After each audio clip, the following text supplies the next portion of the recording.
Pero a veces estas cosas quedan un poco ahí. Es por eso que estamos con Pilar Moraga, que es investigadora de Derecho Ambiental de la Universidad de Chile, ha participado de distintos foros internacionales, nacionales.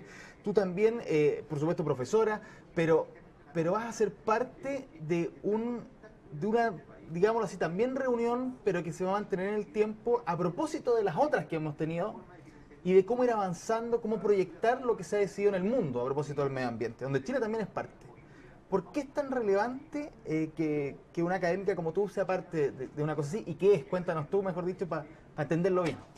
Bueno, en el estado actual de la situación ambiental existen muchísimos tratados internacionales, estamos hablando de más de 500, algunos dedicados exclusivamente al medio ambiente y otros que tienen capítulos ambientales como los tratados de libre comercio, por ejemplo. Ahora, si hablamos de más de 500 tratados, podemos imaginar lo difícil que es para los estados poder hacer efectivas las normas que ahí se contienen, muchas veces normas muy blandas, que son más bien directrices, orientaciones, más que normas positivas, duras, que puedan tener directamente aplicación en los países respectivos.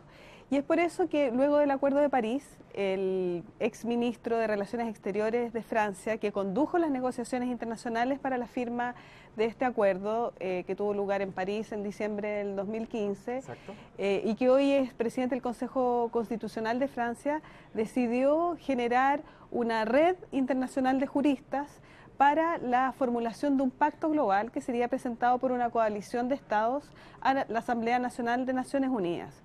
¿Cuál es el objetivo de este pacto global para el medio ambiente? Es el de poder construir un paraguas de todos estos otros acuerdos que permite interpretar de manera armónica estas distintas normas internacionales. ¿Y por qué esta red de juristas, 150 juristas? Porque la idea es poder generar un pacto que incluye las visiones y culturas jurídicas de los distintos continentes del planeta. Básicamente podríamos decir que es robustecer institucionalmente de forma común todas las cosas que se han venido hablando en los últimos años, y en particular te quería preguntar allí por París. Esta convención que de alguna forma había mucha expectativa con respecto a lo que pasara ahí, sobre todo a propósito de lo que ya habían prometido estados como Estados Unidos, China, y si se iba a ratificar o si iba a establecer algo más concreto. ¿Qué nos puedes contar de lo que significó esa reunión a propósito de lo que vas a participar ahora? Bueno, estuviste ahí, me imagino, ¿no? Sí, entonces, sí, cuéntanos ahí.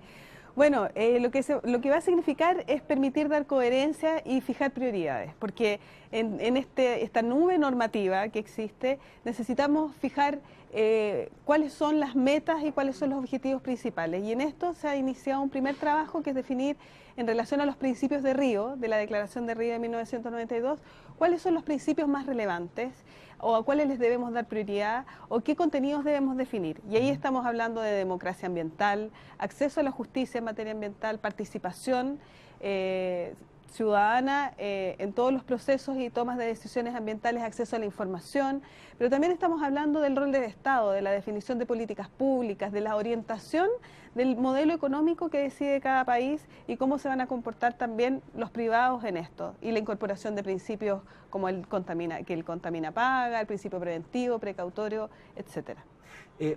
Estas convenciones son en general súper grandes, participan presidentes de distintos países muchas veces. Por ejemplo, en París pasó, los ministros de Medio Ambiente, para qué decir, obviamente tienen que estar allí, muchos académicos, expertos que conversan, también representantes de las empresas más importantes, ¿no? Conversan muchísimas cosas, todas estas quedan registradas y finalmente de alguna forma como que se acuerda algo. Pero lo que se acuerda, ¿qué es lo que queda? ¿Qué es lo que queda? Porque eso es interesante. Que se dice, tantas páginas que se hacen, ¿qué queda? Bueno, en el caso de Chile, como muchos otros países que firmaron el Acuerdo de París, hay una contribución que se presentó a la Secretaría Nacional de la Convención Marco de Naciones Unidas para el Cambio Climático, en el que se fijan metas. ¿Ya? Se fijan metas en lo que es la reducción de gases de efecto invernadero o reducción del carbono. Se fijan metas en materia de adaptación al cambio climático, porque Chile es un país vulnerable, ¿ya? Tenemos 7 de las 9 características de vulnerabilidad. ¿Eso qué significa? Que estamos teniendo sequía en diversas regiones, eso somos todos testigos, más marejadas, marea roja, más incendios, todos estos eventos climáticos extremos, los aluviones, ya están vinculados al cambio climático. La desertificación, ¿no? Que Exacto. avanza y avanza. Hay un informe del Centro de la Ciencia del Clima y la Resiliencia que nos dice el 25% de la sequía en Chile es efecto del cambio climático. Por ende, los impactos están ahora y también tenemos así como un deber de contribuir a lo que es la reducción de gases de efecto invernadero, aunque aportamos muy poquito, pero se comprometió, pero también tenemos un compromiso importante con lo que es la adaptación, porque nuestra población, las personas, se va a ver afectada, como lo estamos viendo con estos eventos climáticos. Y en ese sentido, Chile es un país, dirías tú, su población, que contribuye con una mirada crítica a cómo funcionan las cosas, o que esta mirada crítica en lo cotidiano se relativiza y finalmente sí somos los que dejamos el agua corriendo, sí somos los que...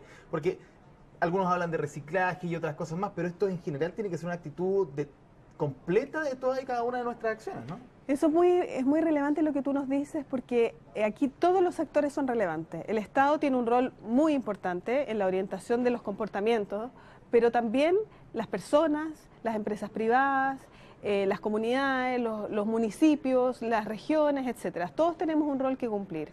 Ahora, esto significa un cambio cultural, ¿ya? Significa un cambio de actitud general que quizás los niños, ¿no es cierto? Estamos viendo que los programas de educación yo creo que han hecho lo suyo en esto y tienen mucha más conciencia en el cerrar la llave, en tener esos pequeños gestos, pero en general nuestro país todavía está en una óptica muy reactiva. Y en esto yo señalo muy firmemente lo que es la clase política. La clase política no ha hecho todavía el cambio necesario para generar liderazgos que nos permitan llegar al 2050 con una situación de bienestar para nuestra población. Sobre eso y los contrapesos, porque hay quienes dicen fuertemente que, o todavía piensan que la propiedad privada en muchos sentidos es tan relevante que no puede ajustarse muchas veces a ciertas normas medioambientales o que es injusto. Hay otros que plantean que no, que el medio ambiente debiera estar por sobre ciertas garantías constitucionales, etcétera, etcétera, etcétera, con respecto a la propiedad privada, que estamos hablando de empresas, personas, en fin. Pero sobre esa lógica, ¿cómo estamos hoy? ¿Hay un equilibrio? ¿Cuánto más se puede avanzar? Hay quienes dicen nunca tuvimos la institucionalidad para avanzar en ciertos temas, ahora aprovechamos lo que hay para avanzar sobre otros temas. ¿Cómo bueno, Chile ha avanzado muchísimo desde la dictación de la ley 19.300 en adelante. Eso ha significado un cambio de paradigma en nuestro desarrollo fundamental. Sin embargo, hoy día nos encontramos en un nuevo estado, y la OCDE lo dijo el año pasado, en el segundo informe de desempeño ambiental, en que Chile ya se encuentra en una situación de presión respecto a sus recursos naturales, que antes no existía. Por ende, estamos en un contexto muy diferente al de los años 90, 80 o para atrás. ¿Y esto qué nos exige? Esto nos exige, ¿no es cierto?, tener una mirada o un cambio en materia legislativa, en materia de políticas públicas, que integren mucho más lo que es el desarrollo económico con la protección ambiental hacia un desarrollo más sustentable. En esto, si la propiedad privada versus medio ambiente, yo creo que es una discusión que ya está muy atrás, es muy añeja, pero que todavía en nuestro país se escucha. La clase política, exactamente, todavía se escucha estos versus, es la propiedad privada, el desarrollo económico versus la protección del medio ambiente. Y ya los países desarrollados eso lo entendieron hace rato, de que no hay desarrollo posible sin consideraciones ambientales, porque después te consumes todos los recursos naturales, tu población está enferma por problemas de salud, etcétera. O sea, lo vemos en las comunas de Temuco, Coyhaique. Exacto, y son costos, pero que no se ven porque están en salud pública. Claro. Entonces, claro, si transparentáramos toda esa situación, llegaríamos al convencimiento absoluto de que esto es un ganar para todos. Y sobre lo mismo, ok, ocupamos el ejemplo de Chile, otros países que han entendido, pero Estados Unidos, por ejemplo, ahora que tiene a Donald Trump como presidente y que ha planteado por lo menos ideas, hay algunos decretos, pero ideas concretas que piensa distinto a otros gobernantes del mundo, ¿no? No sé el caso de China también, cuál es, si el compromiso es realmente confiable, por decir alguna palabra. ¿Cómo ves esos dos países a propósito de lo que puede ocurrir en los próximos años? China tiene un compromiso real respecto a su población, porque China tiene problemas de contaminación muy, muy importantes.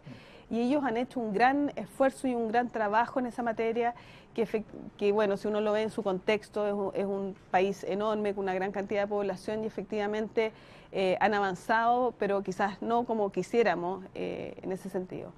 Ahora, en cuanto a Estados Unidos, efectivamente, bueno, la política de Trump desestabiliza un poco lo que es la comunidad internacional y los objetivos que ésta se ha fijado en esta materia.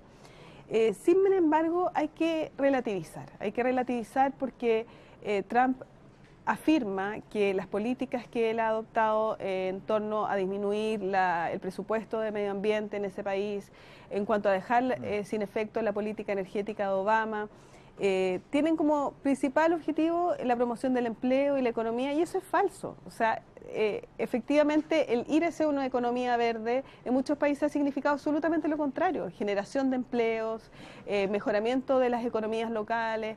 Por ende, ese discurso es absolutamente falaz, porque lo mismo se puede alcanzar siendo compatible con los objetivos de una economía verde o una economía baja en carbono. Claro, ahí estarías de acuerdo tú que finalmente tiene ese discurso para ocupar esos recursos en otra cosa, que es lo que le están haciendo falta, parece. Pero puede ser esa una alternativa, y además hay que considerar que muchas empresas, incluso petroleras, lo han llamado a cumplir el Acuerdo de París, porque el no cumplir significa incluso un alza en los precios del petróleo, o una baja en los precios del petróleo, cosa que no les conviene. No les conviene.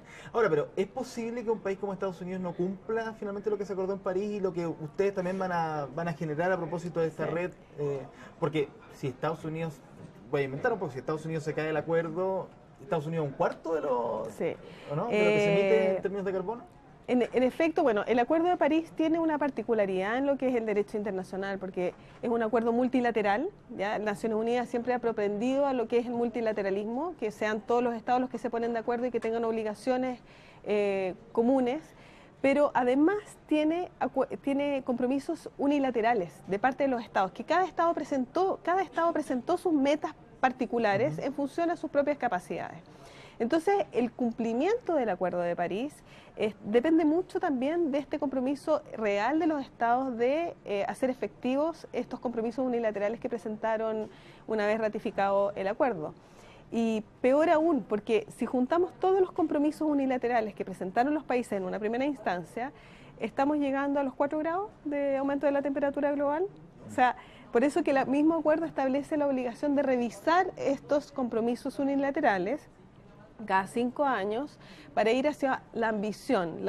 ¿Qué ambición? Es de no superar los 2 grados y ojalá el 1,5 grados, que tú me comentabas que una colega científica, porque yo vengo del área de las ciencias jurídicas, pero científica, comentaba que, bueno, ya estamos llegando a los 2 grados sin los últimos 2 años han sido los más calurosos. Exactamente. Con mayor temperatura de no sé cuánto tiempo. Y el problema de eso es que pasados los 2 grados Celsius no se sabe cuáles van a ser los efectos reales, y ya a los 4 grados ya no tenemos absolutamente ningún conocimiento. Y para cerrar, en lo que te toca a ti, tu pega, tenemos distintas fechas que se van a ir cumpliendo, ¿no? Hay un informe que se tiene que preparar dentro de poco. Cuéntanos un poquito de eso para estar al día. Bueno, hay distintas etapas, no conozco en detalle el programa, pero la primera fue definir cuáles eran los principios prioritarios de Río, de la Declaración de Río, o cuáles le deberíamos dar prioridad, cuáles son los contenidos, si es que hubiera que definir mayor contenido de esos principios y si es que hubiera que agregar otros.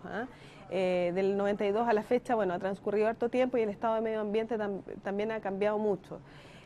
Luego, y esto cierra a fines de junio, en que hay una reunión en París para definir el texto final de este pacto global que se va a presentar por una coalición de estados ante la Asamblea General de la ONU. Perfecto, ¿te estaremos invitando entonces por esa fecha o después? Justo. Exacto. Bien, pero supuesto. De todas formas, muchísimas gracias por venir aquí a Bemol TV y tratar estos temas y tratar de generar, yo diría que por más difíciles que sean, muchas veces se entiende algo de que hay que avanzar, ¿no? Que es urgente. Bueno, y las novedades las pueden ver en el sitio web del cr2.cl o del Centro de Derecho Ambiental de la Facultad de Derecho de la Universidad de Chile. Muchas gracias por la invitación. Muchísimas gracias por estar con nosotros.